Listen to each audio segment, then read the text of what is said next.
किसी जगह चीज इंसान या हैवान के नाम को इसम कहते हैं। हमें किस तरह पता चलेगा कि ये जो सामने कलीमा लिखा है ये इसम है, फेल है या हर्फ है? तो आज हम पढ़ रहे हैं अलामात इसम। अलामात इसम में सबसे पहली अलामत ये है कि इसम के शुरू में अलिफ लाम होता है। तो हम लिखेंगे अलामात इसम, शुरू में अलिफ लाम हो। नोट कर लें, अलामात इसम शुरू में अलिफ लाम हो, जैसे अलहम्दु। तो अलहम्दु के शुरू में अलिफ लाम है। अलहम्दु शुरू में अलिफ लाम है, तो ये अलिफ लाम से हमें पता चल रहा है कि ये इस्म है। अलामात इस्म, शुरू में अलिफ लाम हो। नंबर 2, आखिर में तनवीन हो। शुरू में अलिफ लाम हो जैसे अलहम्दु।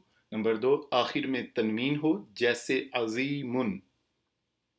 तो दो ज़बर दो ज़ेर दो पेश को तनवीन कहते हैं। आखिर में तनवीन हो जैसे अजीमुन।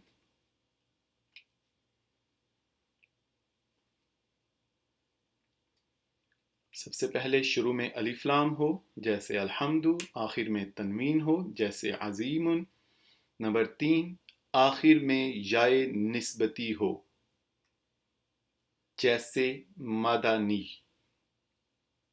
आखिर में याए निस्बती, ये निस्बत वाली या जिसका हम उर्दू में भी इस्तेमाल करते हैं, हम कहते हैं गुजराती, लाहौरी। आखिर में याए निस्बती हो जैसे मदानी।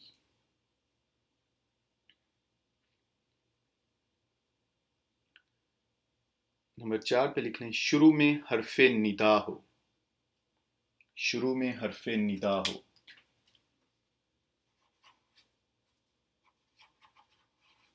जैसे कुरान पाक में है या मूसा। तो या हरफे निदा है, या मूसा। नंबर 4, शुरू में हरफे निदा हो जैसे या मूसा।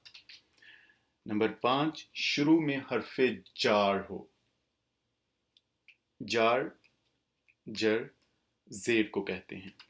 शुरू में हरफे जार हो जैसे बिस्मी। तो बा इसमें हरफे जार है।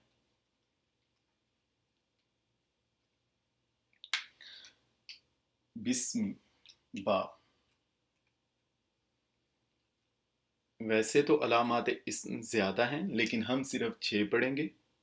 और छठी अलामत यह है कि आखिर में गोल ता हो। जिसके आखिर में गोल ता हो वो भी इस्म होगा, जैसे अस्सलातु, आखिर में गोल ता है।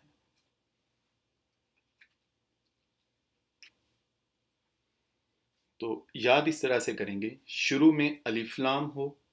आगे जैसे वो हमें याद करने की ज़रूरत नहीं है, वो आपको अब जहन में रहेगा, वो समझने के लिए था। शुरू में अलिफ लाम हो, आखिर में तनवीन हो, आखिर में याए निस्बती हो, शुरू में हरफ निदा हो, शुरू में हरफ जार हो, आखिर में गोल ता हो।